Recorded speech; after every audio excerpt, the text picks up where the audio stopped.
What does it mean to be a main character? Are you beginner friendly? Are you on the box art? Are you a Shoto? Are you connected with the rest of the roster? Well, today I'm going to go over a character that definitely seems as the poster child of a video game. Coming all the way from the beloved 90s classic Bloody Roar, let me introduce you to Yugo Ogami.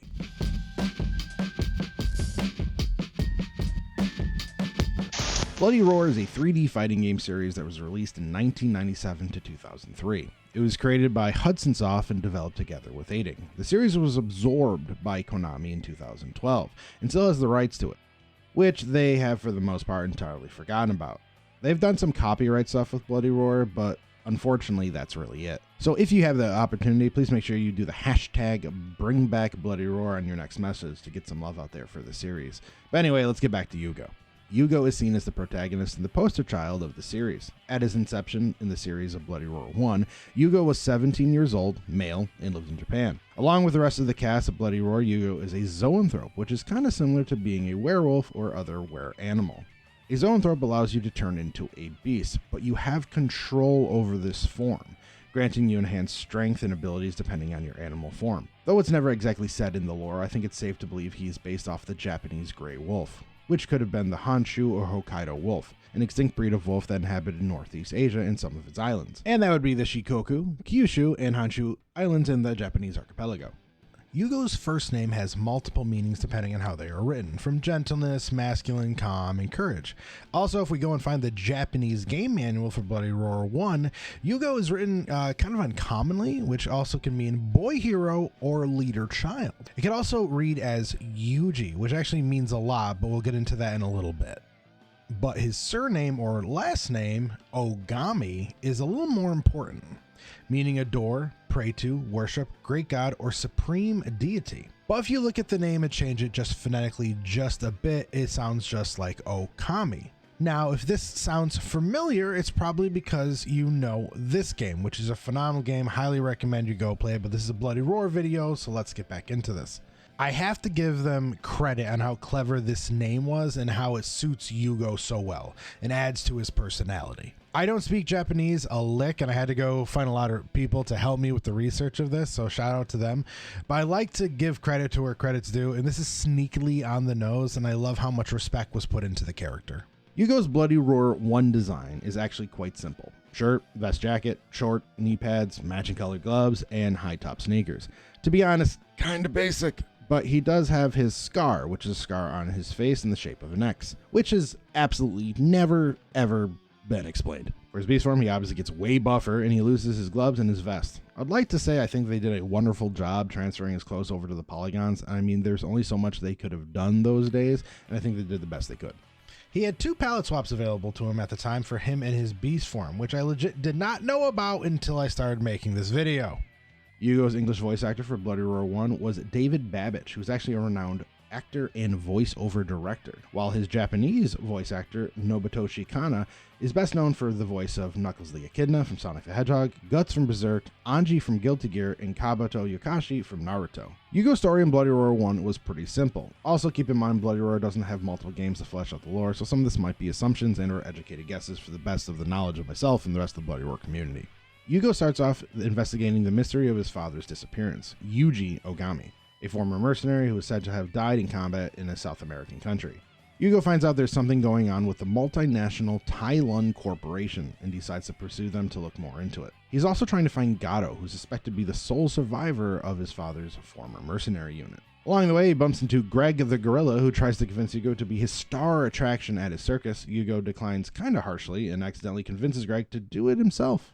Though this is minor, we can also confirm that initially through the cinematic trailer, Yugo does encounter Hans the Fox at one point and has a street brawl. Yugo and Gato team up to take down Tai-Lun, which is also where we assume one of them probably defeated Uriko, the final boss. This is also kind of up for debate because multiple other characters could have been the one to take down the final boss, but because there's, like I said, no complete lore, we're going to go with that maybe Yugo did it. Gato praises Yugo's skills and says that he inherited his father's natural and unnatural abilities, pretty much confirming that Yuji was also a zoanthrope.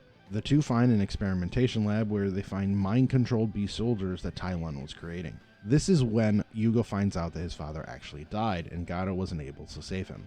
Yugo goes and visits a grave and makes a vow to destroy the Tylon Corporation. In Bloody Roar 1, Yugo doesn't exactly have a fighting style. You can assume he's a boxer, but that doesn't really show up until the next game. He does, however, follow the whole well-rounded ease of use like most protagonists from other fighting games. He even has an uppercut that's quite similar to another protag we all know. After checking with some Bloody Roar players and veterans, I was able to get a rough idea how good Yugo was. And Yugo kind of sits in a higher tier, which is pretty nice for the first stop in his first game. In Bloody Roar 2, there's a 5-year time jump, which brings Yugo to the ripe old age of 22, and a slight design change. Yugo is still rocking the vest, but apparently no longer needing a shirt, because goddamn, look at that physique. My best guess is these scars are paying homage to the logo of the series, but like if they ever make a new game, I would really love to know where they came from. Yugo's vest is changed to this orangey, brownish, yellowy, golden color. I don't know. On the back of the vest, there's a blue lettering and has the word Pain Buster. On his lower half, reddish brownish pants. Apparently they couldn't really settle on one color in this game. He's still rocking a pair of gloves and what looks to be combat boots. His wolf form, however, loses the boots and his pants turn into jean shorts in a similar fashion from the last game. Transferring to the polygons once again wasn't that bad. The wolf form at certain angles looked like he's wearing booty shorts to a certain extent, but it's menacing regardless. Yugo had multiple booty shorts to choose from. 4 options altogether, and one of them you can only receive if you cleared Yugo's arcade mode.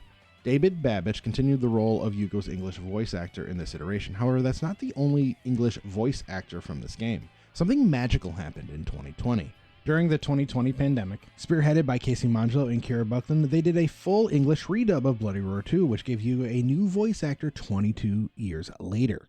Edward Bosco took on this role, who is most famous for playing Machias Regnus from The Trials of Cold Steel, Chip Zanoff from Guilty Gear, Conra and Gargos from Killer Instinct, Hammerhead from One Punch Man, and 18 Volt from WarioWare. And he's also the original actor of Alistair from the YouTube pilot of Has Been Hotel. The Japanese voice actor for Bloody Roar 2 is Hideo Ishikawa, another legend in the industry. Most well known for Squall from Final Fantasy, Jashiro from Bleach, and the Mii's from Super Smash Bros. Ultimate. Yugo's story in Bloody Roar 2 was far more complex because Bloody Roar 2 gave us story modes, which Yugo is essentially involved in most of them, so let's get into it. To kick things off, after the end of the defeat of Tylon in the previous game, Yugo finds a boy that's one of the zoanthropes that was being experimented and brainwashed. Yugo decides to take care of the boy and names him Kenji. The boy was unresponsive at first, but over time gained back some of his humanity. Over the 5 years, Yugo became a professional boxer to make ends meet, and he and Kenji had a peaceful life. But just because they were living the dream doesn't mean the rest of the world was. Because of the incident with the Tylon Corporation, zoanthropes were revealed to the world. Fear amongst mankind grew to prejudice and persecution toward zoanthropes.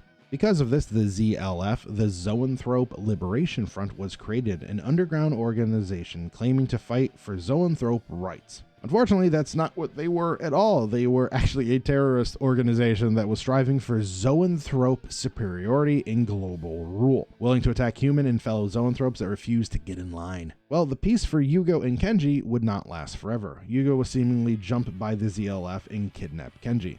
An injured Yugo went to the hospital for aid, where he recognized a nurse, his childhood friend Alice from the previous game, who was also a survivor of the Tylon incident 5 years ago.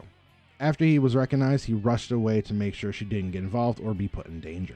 After that, he bumps into Jenny the Bat, who mocks him for letting Kenji get kidnapped. Accusing her of being with the ZLF and a witch, they duke it out. Jenny reveals she faced him to access Yugo's skills and let him know the person he is looking for is the commander of the ZLF.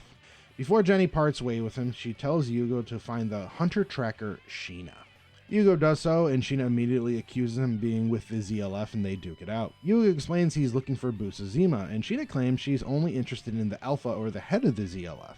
Alpha is just a code name and might be her father being Alan Gatto. Yes, that Gatto, from the first game. Sheena reiterates that this is all hearsay, of course, and Yugo just wishes her luck and then continues his search for Kenji. A while later, Yugo senses a zoanthrope in his vicinity, but an unusual one. He stumbles upon a terrifying monster sputtering nonsense threats in the name Busuzima.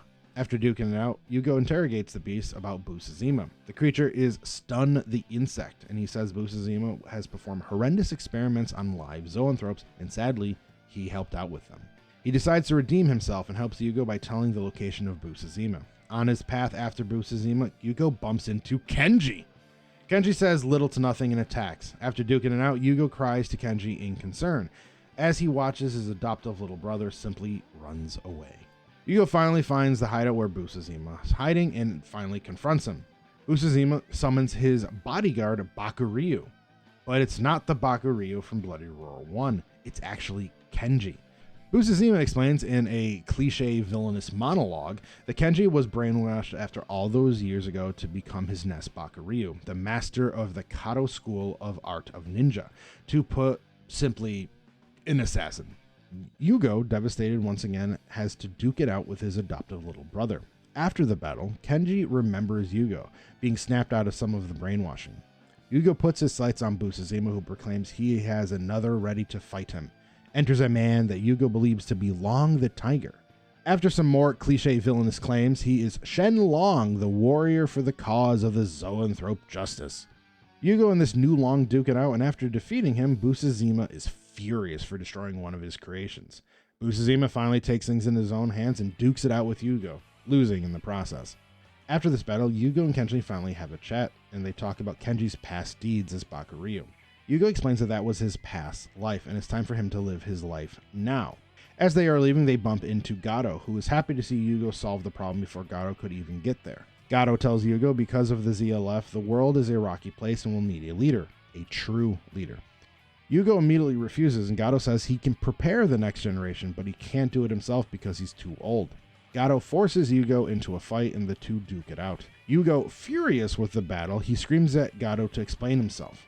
Gato proclaims someone needs to stand up for the future of their species, regardless if they want the job or not. Gato tells Yugo there needs to be someone out there that can protect people like Genji from people like Busuzima.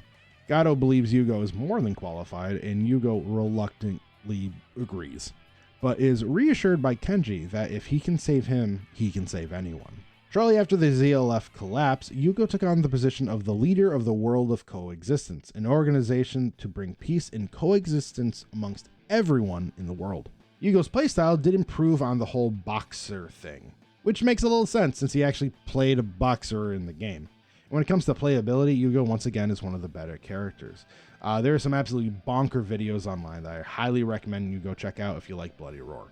So instead of just doing all of these in one, I'm going to break them up into 3 different games: Bloody Roar 3, Primal Fury, and Extreme. I believe they deserve their own segments. If you want to understand why, I have a link below from Jerry the OG, who did a wonderful job explaining why these games are different. But in a nutshell, Bloody Roar 3 is its own game, Primal Fury is its own game, and Bloody Roar Extreme has enough tweaks from Primal Fury that makes the game better, which makes me feel like it should be given at least its own segment in this video. In Bloody Roar 3, Yugo is now at the ripe age of 23, a year after the incidents from the ZLF.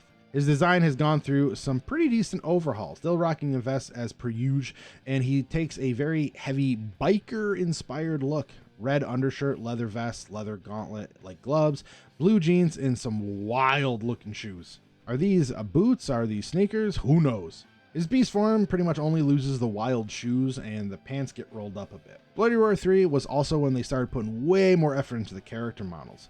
It could be because of the graphics were just improving with the time, but you can really tell the difference here. Yugo's human form has muscles, what? And his beast form has more resemblance of fur and not some blocky mess. Up to this point, this is the best that Yugo has ever looked. Yugo continued getting new skins this generation as well. Yugo's English voice actor for Bloody Roar 3 was Barry Jerd, who oddly enough did the voice of Gato and Greg in the first Bloody Roar. So he got moved to the main protagonist. I guess that's pretty cool. Hideo Ishikawa continued his role as the Japanese voice actor as well. The story of Bloody Roar 3 is actually the simplest and the shortest. Yugo is currently working as the leader of the World of Coexistence, an organization that will try to better the world for everyone. A mark known as the XGC begins to show up around the world, the Mark of the Beast, a mark that will inevitably kill the holder. Yugo is one of these unlikely few. So Yugo sets off to stop it. He eventually finds out that an item called the Tabula is making the mark and was being held by Zeon. Honestly, I don't know. A lot of people call it different things, whatever. At the end of the day, he goes and stops him, okay? Yugo defeats Zeon and finds out that the Tabula is just a conduit for something called the Unborn, the true evil. Yugo does what he does best and punches the tabula and destroying it in the curse for his fellow zoanthropes. But not without the tabula giving a final evil warning that the unborn will have their day soon. Upon returning home, he is greeted by his loved ones in a very obvious shipping of Alice jumping into his arms. And that's like it. It's really, really simple this time around. Yugo finally got his playstyle that he pretty much would have for the remainder of the series, giving him a stance move and a bunch of little bobs and weaves that makes him way more of a boxer. Yugo kind of was a middle of the lane tier this one, but still fun nonetheless. Primal Fury, my favorite Bloody Roar game in the series, and it gives Yugo a huge design overhaul. He's still 23 years old, and the biker design gets thrown in the trash. Yugo is now rocking a long-sleeve black turtleneck shirt with a flame design down the side of each arm, a graphic tee with an anchor on the front that says Silver Noise, a nod towards silver being a weakness to werewolves in classic fiction. And on the back, a vague wing design. He's now wearing black cargo shorts with Silver Noise quotes on the pockets, black combat boots, and once again, a pair of gauntlets. His wolf form rolls up the sleeves a bit and loses the boots. I gotta admit, I adore this design, and this is what I believe is his most recognizable design. With all that said, his design from Bloody Roar 3 is still around as a skin for him, but I always pick the new one.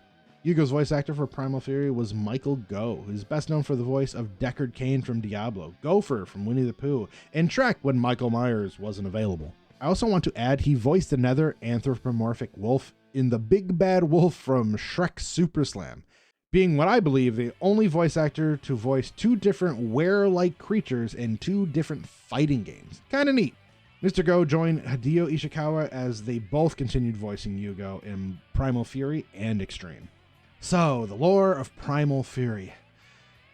Okay, before I get into this, honestly, pretty much any more lore from this point is vague to the extreme and up to interpretation a bit.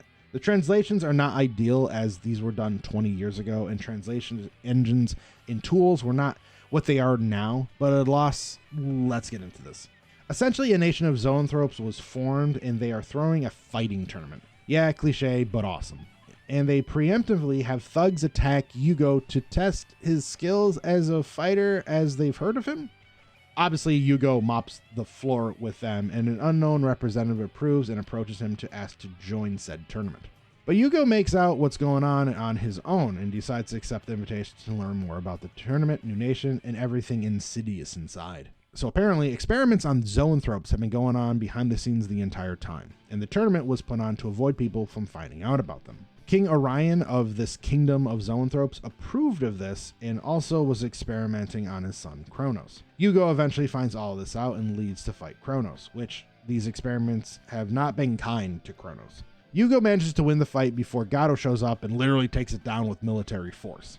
Yugo gets a really cool ending of him sitting on the motorcycle like a bamf. Now, like I said, this is all a very summarized version. We never really get why the experiments were done. We don't know exactly what experiments were done on Kronos. Hell, I don't even know exactly if Kronos is the big bad. In some stories, he is not that bad, like in Sheena or Marvels, depending on how you want to call her. Her backstory, they ship Kronos and Sheena together. But anyway, this is the lore dive on Yugo, so let's move on.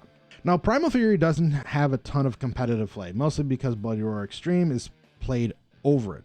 It's the main game the community plays to this day, so tiering this is a tad difficult, but the information that I've learned from Yugo is noticeably stronger in Primal Fury, where this is the game where he's arguably the best character, not including certain broken band characters, of course. So it's good to see Yugo, at least in one game, the man on the hill. When talking about Bloody Roar Extreme, you must understand that it and Primal Fury are almost the same game. Nearly all of the changes are actually in gameplay tweaks, and the character Fang being added, which was an exclusive in Japan. A lot of confusion comes up with this character, and well, actually they're mostly assumptions. Many conclude that Fang is an evil Yugo, which he is not. I guess I understand this to an extent. If it's the first time you ever played, you wouldn't really understand. There's usually always like an evil, dark version of the protagonist, but that's not the case here. Fang is actually the protagonist and an original character from the Bloody Roar manga. Yes, there is indeed a Bloody Roar manga that was part of the Weekly Shonen Jump that ran from sometime in 2001 to 2002. The manga had 12 volumes and a Bloody Roar Extreme crossover special. The real quick version of the manga is this. Fang, a wolf zoanthrope, and Masahiro, a rabbit zoanthrope, fighting other zoanthrope and beastmen, stopping the Thailand Corporation from collecting talismans to unleash an evil. If you want an in-depth analysis, please go check out the deep dives on SXCXR's YouTube channel.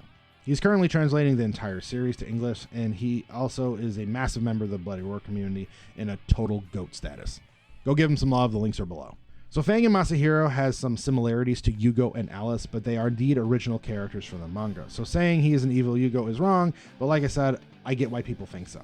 I think part of the problem is he's unlocked via Yugo's portrait during the character select screen, and he actually uses Yugo's moveset from Bloody Roar 1. So if you were part of the evil Yugo gang, please repent from your ways and spread the proper Fang gospel. The only thing that changed for Yugo's design in Bloody Roar Extreme is there's an option to become Fang instead of Yugo during the select screen, like I said. And by the way, I'm still really angry there was no new skins, like none, which is just redonkulous by today's standards. The lore didn't change from Primal Fury, except Bloody Roar Extreme decided to take away these dope anime scenes and do these uncanny valley polygon cutscenes. One of the letdowns, if I'm going to be honest, and most people agree the anime counterpart are far superior. Yugo technically didn't change when it came to gameplay, but the core game tweaks of the entire game did move him around a bit. Nothing crazy, but everyone had a minor changes due to this. Buffed some characters and nerfed some others. So since Extreme is the most popular game out there right now, it has quite a few tier lists. Regardless of this, Yugo is considered one of the best characters in Extreme. Jerry and Ann, who've had an epic rivalry over a combo breaker for the last few years, both agree Yugo is one of the best characters in the game. So needless to say, Yugo's a badass. Dream Mix TV World Fighters, the game almost no one heard about. I only learned about this game when I was looking up combo videos for Yugo a few years ago, and I signed up for Bloody Roar Extreme in 2022. It is a crossover game for Konami characters in Takara's toy line. It may seem odd, and well, that's because it is, but odd in a good way. This is a legit crossover. Simon Belmont, Solid Snake, Bomberman, Tyson from Beyblade, Megatron, and Optimus Prime from Transformers, and of course the Bloody Roar rep, Yugo Ogami. Yugo actually gets some costume changes. Nothing crazy, just a couple color palette swaps like other platform fighters. They take his Primal Fury and Extreme look and give him the option for red, yellow, blue in the original. Michael Go and Hideo Ishikawa continue voice acting the characters for the crossover, and no matter where I looked, I certainly could not find a tier list for this game.